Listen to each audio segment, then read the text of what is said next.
Well,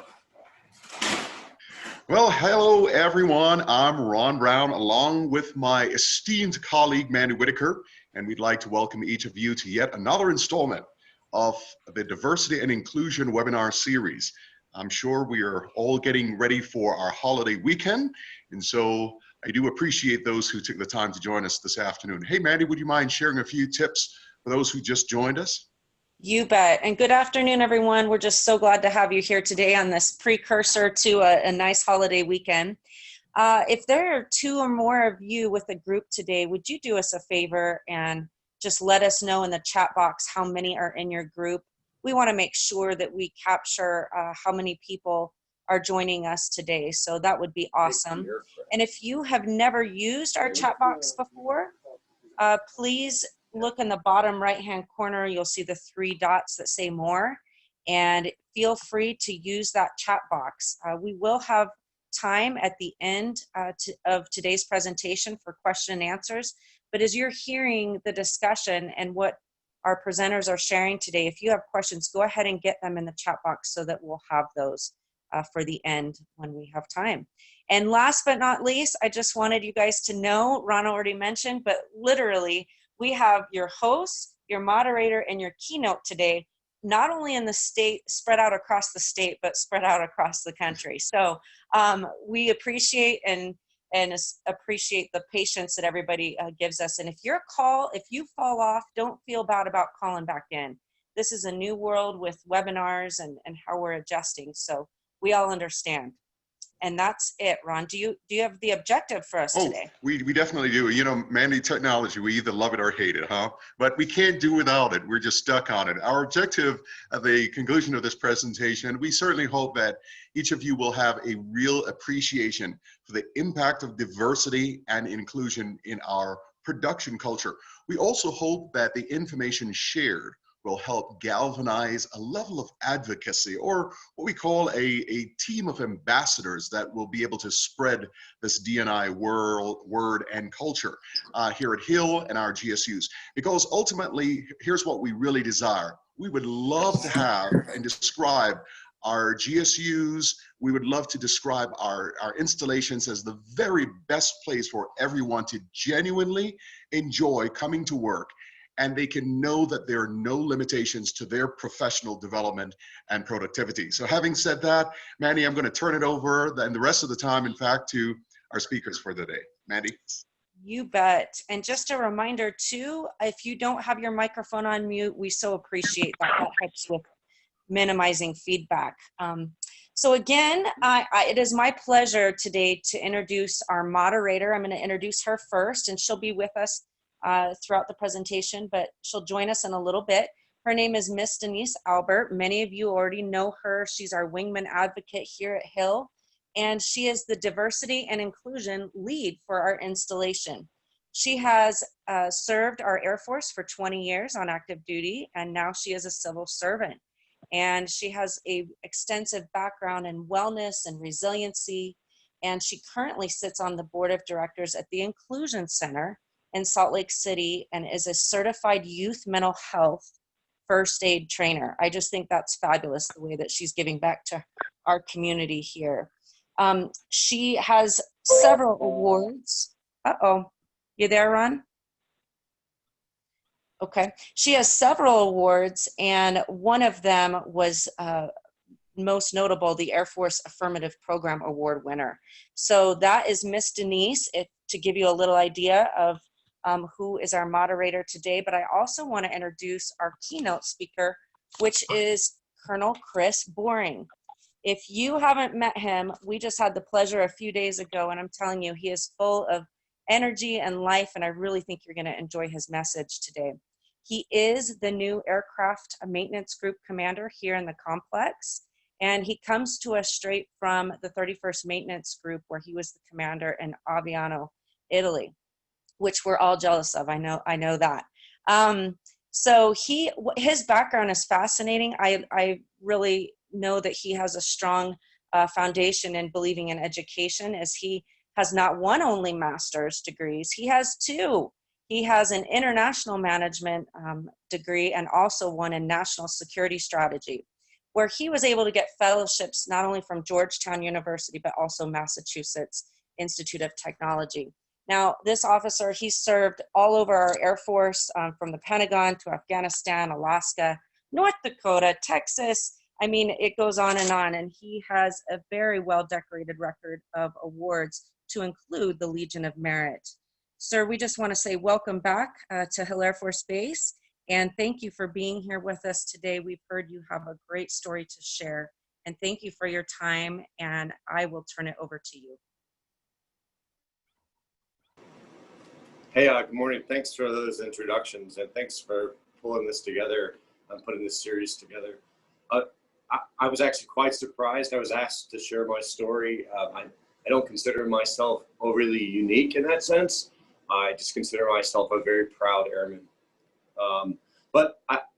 With that said, I thought I would talk to you a little bit about my childhood. We talk about how people don't know people's story, right? They don't know their background. They don't know, they just make assumptions about them. And so this is often seen as a racial issue, but it's often not. And so like for instance, in my case, I grew up in a predominantly Black neighborhood. I'm the opposite of what everyone assumes about me. When I was in the room, walked into a room or went down the street, I was the odd man out.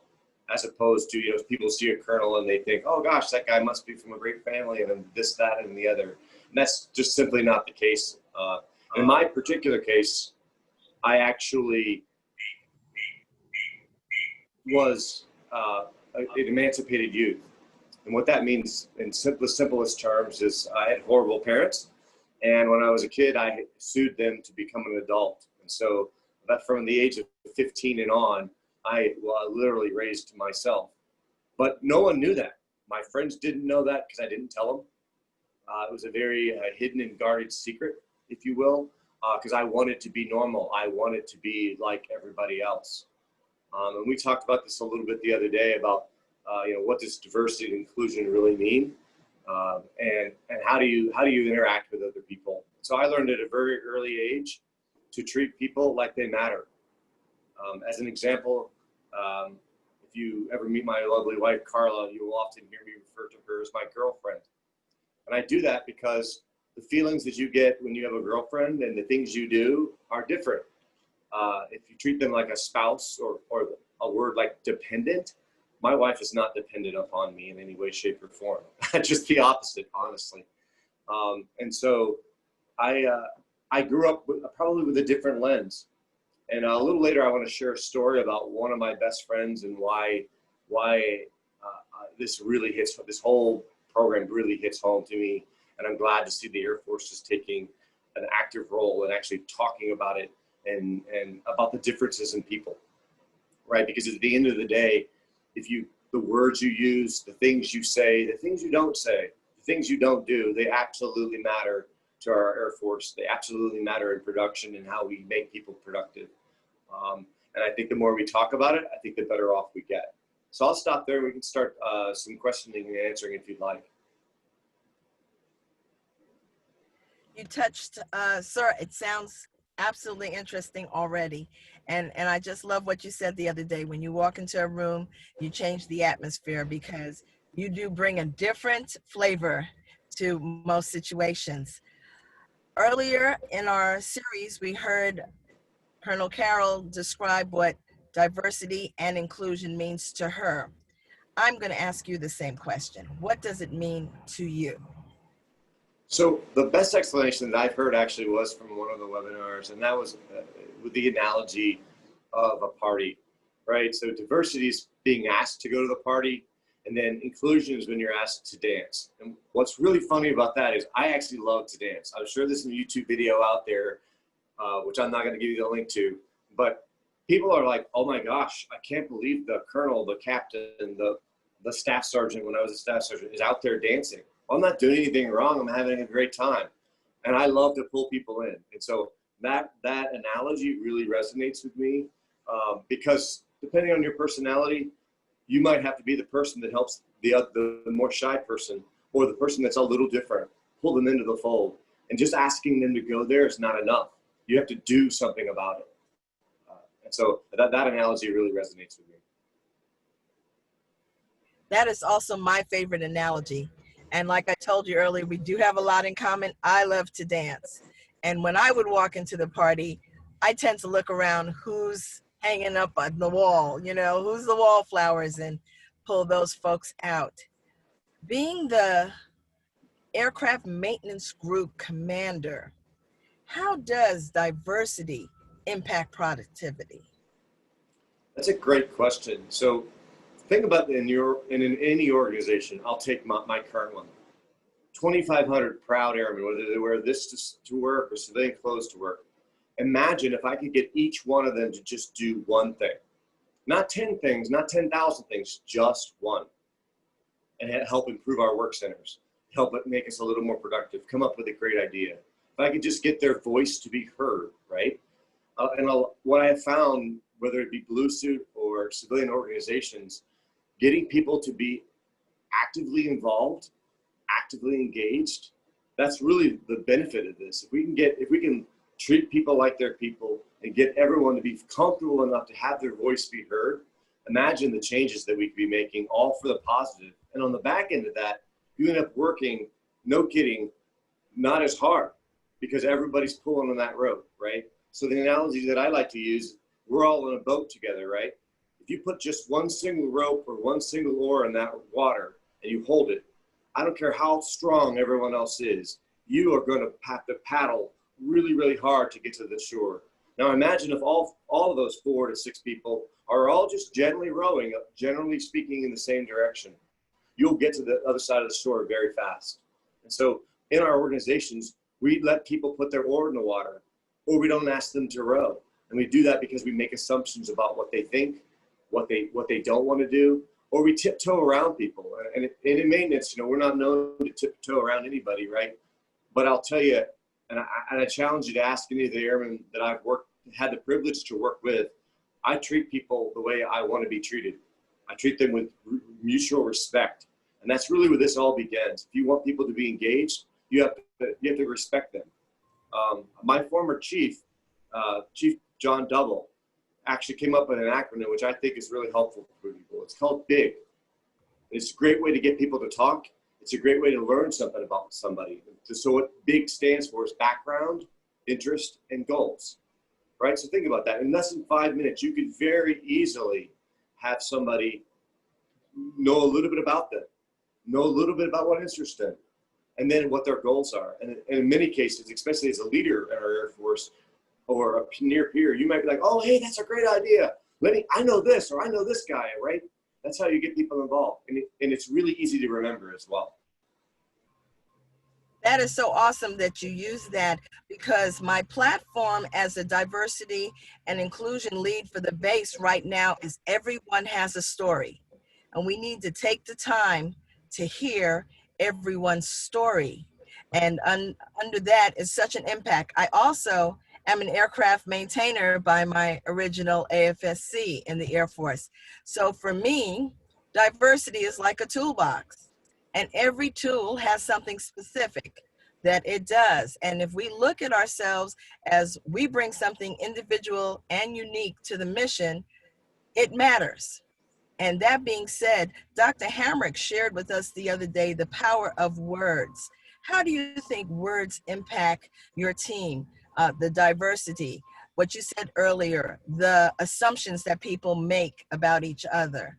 How do you believe that will impact the mission under diversity and inclusion? So I've actually discussed this with my team. One of the words I do not like to use, and I won't allow to be used in my organization, is the word bodies. So in maintenance, we talk about people being professionals. We talk about them being well-trained, well-led, right? But then we flip that script around and I need 7 bodies over here. No, you don't. You need 7 airmen, 7 technicians. You need 7 people that add value. You don't just need bodies. So I'm super passionate about that, for that particular word, but it's emblematic of what you're talking about. The words you use, how you describe people, right, matters. And especially in our current newer generations, they're very vocal. Everyone thinks they're different. They're not different. They're just vocal about the fact they don't like that. They want to be recognized. They want to be acknowledged. And if you do that with people, I mean, my wife Carla will tell you, I can talk to anybody, right? Doesn't matter if they're really high ranking or a civilian or some random person that we met on the street. I can probably find common ground with them because I'm actually listening to them and I'm treating them with respect. And so I believe that in my journey, lots of people have taught me things accidentally that I didn't realize I needed to learn. And it was mostly because of the way I spoke to them and my ability to get them to talk to me. That is so awesome. I know when I was in the hangar as a wingman advocate for your aircraft maintenance group many moons ago, I used to want, and I would tell the technicians this, you are an aviation professional, and raise them up from wrench turner or any of those other common colloquials we hear in the maintenance arena. That being said, how do we shift the culture and the environment? How do we do that? So I think you do it a little bit with exposure.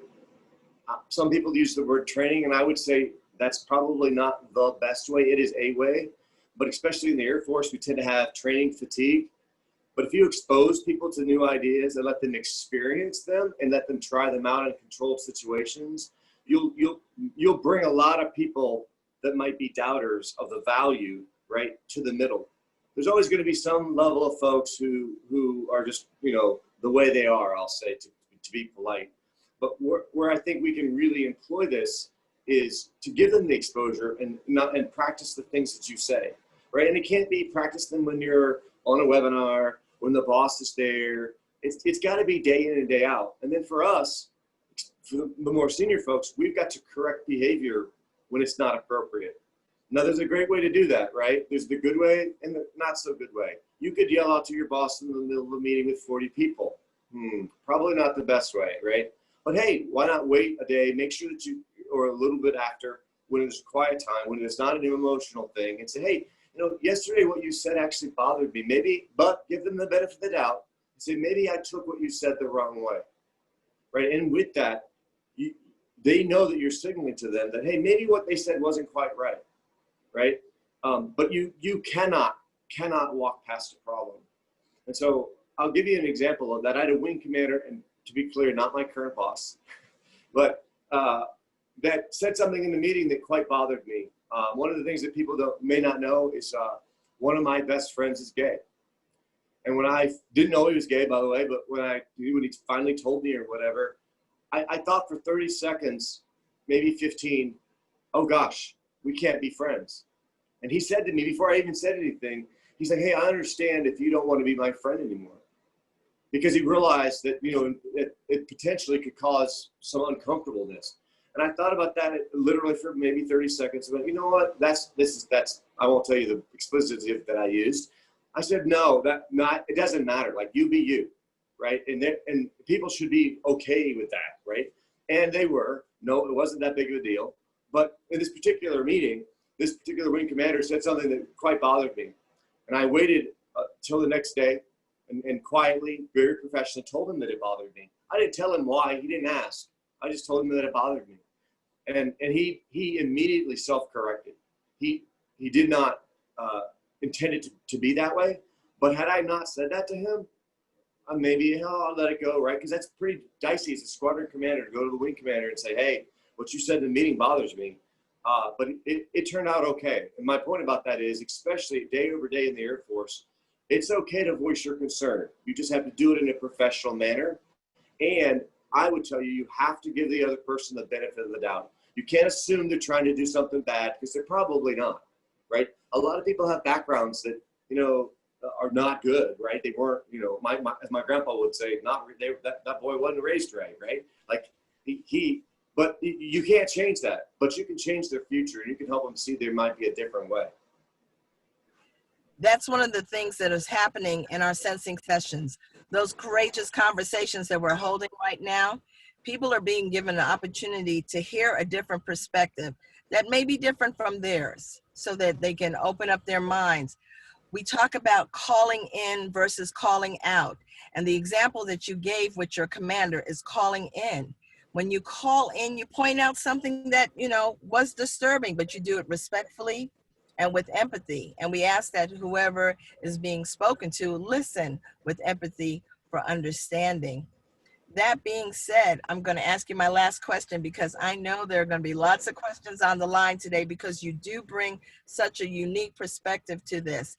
And you fall under my category of first line warriors for diversity and inclusion in today's world. I call them WWM, woke white men, because I believe woke white men can carry the message and people will listen.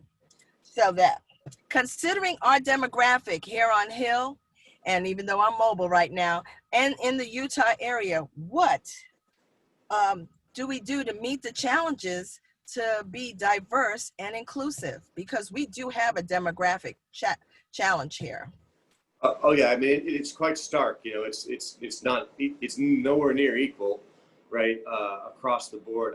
I think where you do that is you provide the opportunity for people to succeed. And what I mean by that is you can go, if you look for hate, you're going to find hate. If you look for good, you're going to find good, right? So go look for the good in the other people and find those quiet people, like you say, the wallflowers, right? And pull them off the wall and say, hey, let me help you do that, right? And you kind of be their shield, and they'll probably be successful. And when they're successful, those other folks who might not be thinking that will change their mind. But it's also the small things, like engaging with everybody, right? So I literally, the other day, I slid up underneath one of our F-35s that a maintainer was doing some coding work on, just slid up under there with no one with me and just started having a conversation. I wanted to find out a little bit about this guy. I doubt he's ever talked to a colonel, right? But I wanted, because every time I saw that young man, he was always working, always doing the right thing. And I wanted him to know that, hey, we see you, we acknowledge you, and we appreciate you. And so those very three simple things, anybody, even if you're not a supervisor, can do. And then on the flip of that, it's the corrective behavior. And I don't mean corrective like a negative. I just mean make people aware. Because what I found is when you make people aware, generally speaking, they just weren't, right? They weren't trying to do something that was perceived as negative. And then when you're not sure, the last thing in that is ask, right? Don't be afraid to say, hey, does this offend you or did that like rub you the wrong way type of thing? And not in a confrontational way, but be active about it. And I think that will make a big difference. I like that you ended on that, because what happens a lot of the times, and I can speak because it's happened to me and I probably have been guilty of it too. And that's something that many of us do not take into consideration. That which we are calling offense, we may have also offended somewhere along the line. And we just have to take that position of, okay, Denise said that offended me. I'm not going to defend. I'm not going to redirect. I'm just going to say, oh, I understand what you're saying. Just acknowledge. And don't feel bad about it, because it's never pointed out for you to feel bad. That being said, sir, I know there are questions and comments. I thank you for your time. I look forward to our future conversations, because you're on my team to help spread the word for diversity and inclusion. And I'll see you on the dance floor. Ron, all right. Thank you so much, Denise. And as always, you're just like one of the best moderators I know this side of the globe. You're awesome. Sir, we do have just a couple of questions. And Denise, if you'd like to stay on to, even share in this particular discussion, but one of the things that, even in talking with General von Hoffman recently, she talks about who's listening to this message right now, and who's our audience?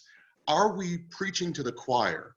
Are many people that are listening right now are the folks who are going, I get this. Boy, I wish others. So I guess the great question is, or one of the questions could be, how could we build advocacy? How could we help get this to those who may not have an ear to hear, or may even think all of this D&I stuff, it's a nothing burger. What are they talking about? How do we actually reach the ear of those folks to say, this is kind of important? What do you think, sir? Or Janice, either one. So I think the worst thing we could do is make it a program, And what I mean by that is we make programs in the Air Force. We mandate you're going to do X, Y, and Z. And then people who already don't want to listen aren't not going to listen. Now you're time busting me because I think I should be doing X, Y, or Z. What I found to be really effective, especially in maintenance, is not make it a program. Have talking points, have the things, the messaging, and those types of things, and then share stories, right? So you can go to a roll call. So any supervisor can do this and share a 2.5 to 3 minute story about an example of something that there's a lesson in it for them to hear. Because what I find is when it's real, when it's connected to real people, people tend to retain it better and they listen. And the way that I would phrase that is that everybody is somebody's brother, sister, their mother, their husband, right? And when you make it about real people that they might know, or you make it personal for you and tell your story or your background, then they connect with you in a different way. And they see it, and they start to begin to see the issues slightly differently. And remember that at the end of the day, a lot of this is about exposure, right? If you're not, it's like they're in Utah, right? If you're not exposed, you don't know what you don't know. And so by giving them a little bit of exposure over time, I think that can be quite successful.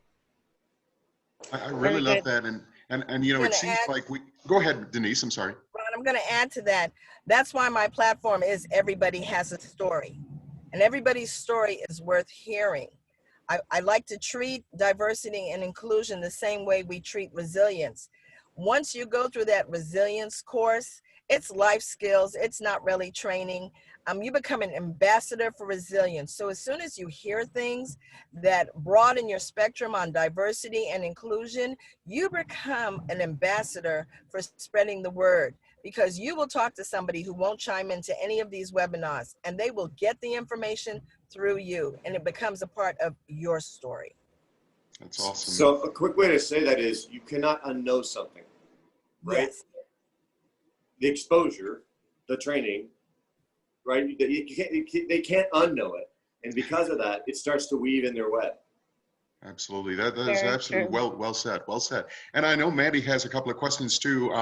You know, it's really true. How do we get to this whole concept of true transformation? But Mandy, what did you see that you had a question? We wanted to know, sir, can you share a little bit more on how your childhood affected your diversity definition? Oh, absolutely. So when you run around with a mask, right, when you're trying to be somebody you're not, it's very difficult. And so in my case, and I believe personally that people have a lot of masks, and some people think that's a negative, but masks are to protect you, right? In fact, remember, we're wearing masks a lot now, right? But those masks, you're masking behavior or things behind, you know, like I didn't want people to know that I've been to foster care 6 separate times that I know of. There may be 10 or 15, I don't even know. I didn't want people to know that I lived in a really bad neighborhood. And I wasn't sure quite frankly, how to react when I went into certain places, because people expected me to know, but yet that's not where I grew up. So I don't know what I don't know. The one thing I did know is that school was going to help me. And so, and when you go through all of those behaviors, you condition yourself a certain way, and you start to basically put up walls or hide it underneath the mask. And eventually you get to the point where you don't talk about whatever you don't talk about. And because of that, it definitely affects how you interact with people. You tend to be more reserved in those situations. You tend to not be willing to take a chance, especially in my case, being an abused kid. You know, if you come at me, for instance, I instantly tense up. It's not because I'm afraid of you. It's that I think you're coming at me because you want to fight. Now I've gotten a little older, right? I've gotten a lot more education, a lot more exposure, and I've become way the other way, meaning much of an extrovert. But that was simply not the case as I was growing up, because that was risk and that was fear, frankly. Interesting. And how our backgrounds so shape us so much. It's so amazing. And you're right. And I love what Denise says. You know, everyone really has a story.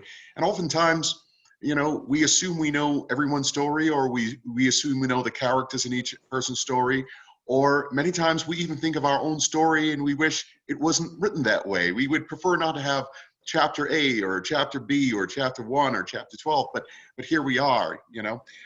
So there's another question that we had, and this one really came from General Brown.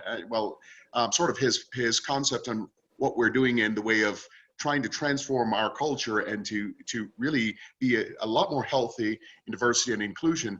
And his ultimate goal is getting to listening, or one of the goals, one of the milestones would be getting to listening. And so how do you think we could get more people to listen to the message of diversity and inclusion?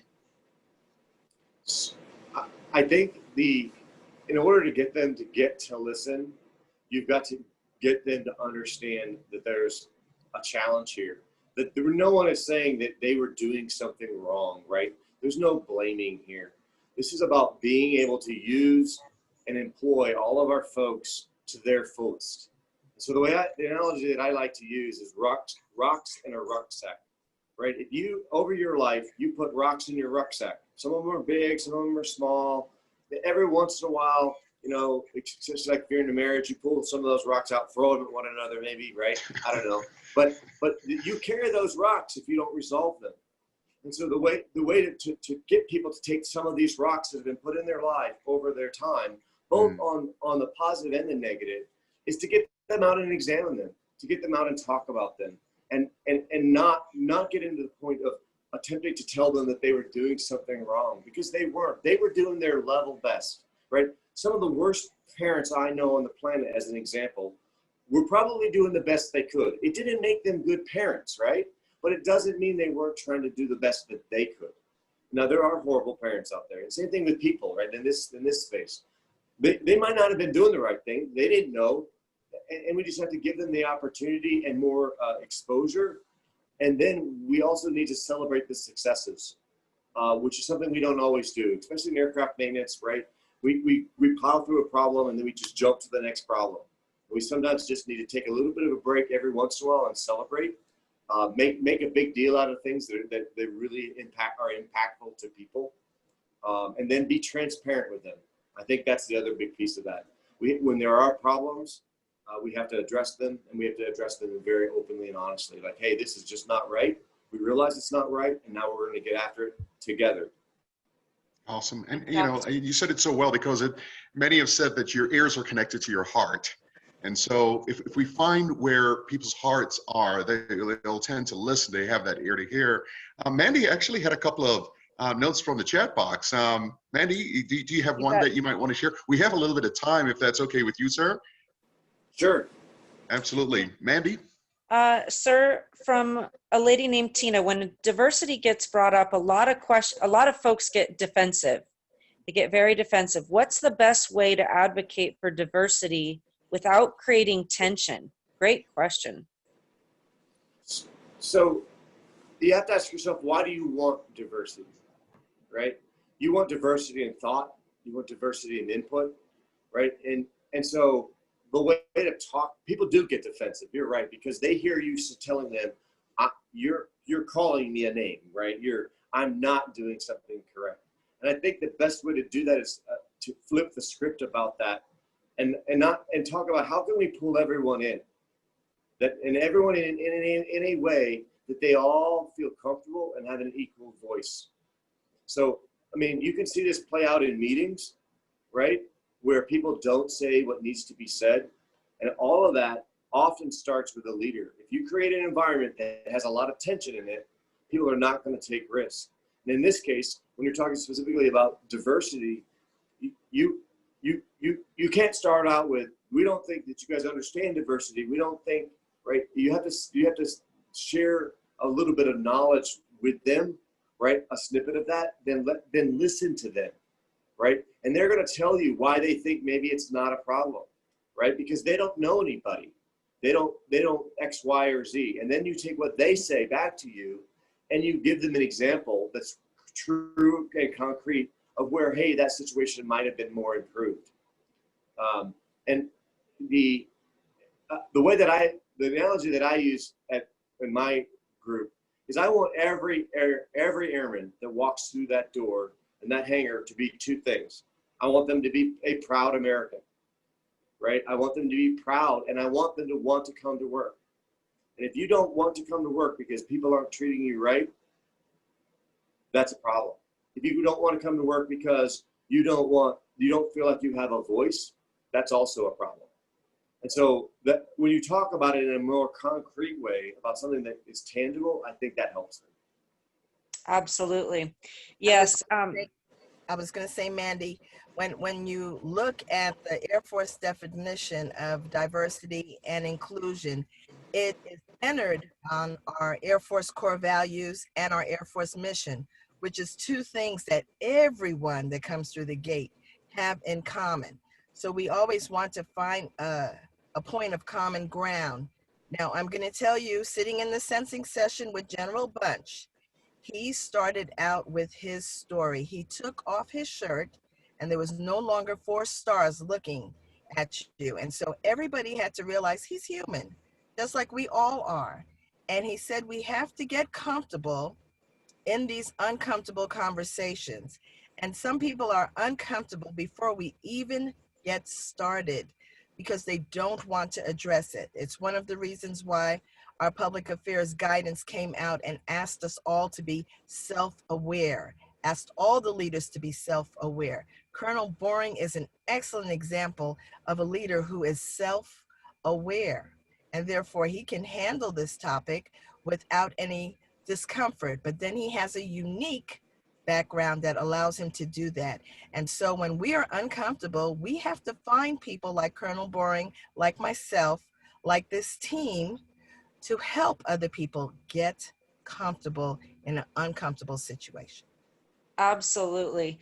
What you both said is a comment from Kevin, and he said it's going to create defensiveness because it requires attention and then knowledge that has to bring change. So it's holding people accountable, and I think that resonates exactly with what you're both trying to say. We won't change unless we make people a little uncomfortable and acknowledge it and move forward. So I love the become an ambassador and be wary of assumptions.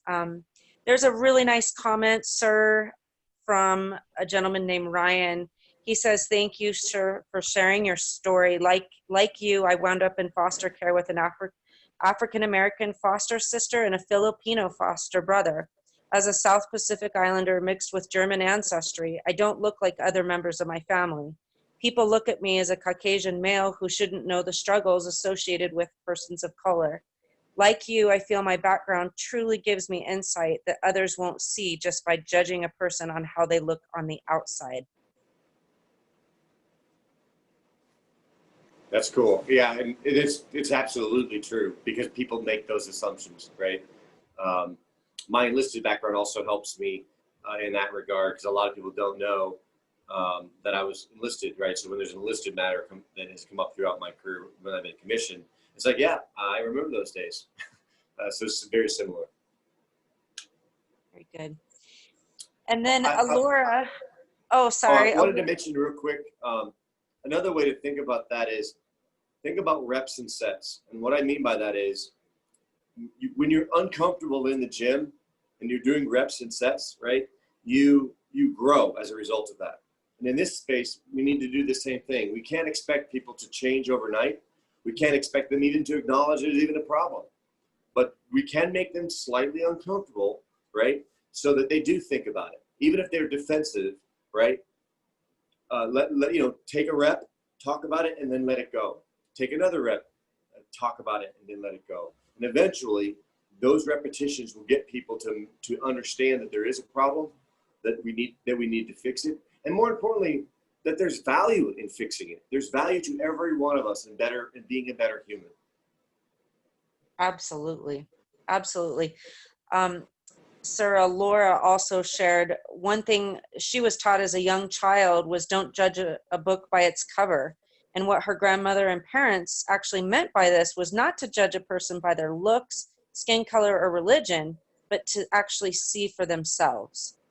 And I think Denise had said that same thing, really learn their story and see the uniqueness that we each have. So That's all I have from the chat box. Over to you guys. I think this is some great conversation. It's just superb. And sir, you know, I just have to say that, you know, I was really feeling good because I thought you were going to like use a comfortable like food example, and then you went to reps, and then I got uncomfortable. And then I realized exactly what you're saying. Oh yeah, I got to get a little uncomfortable if I want to get to that, you know.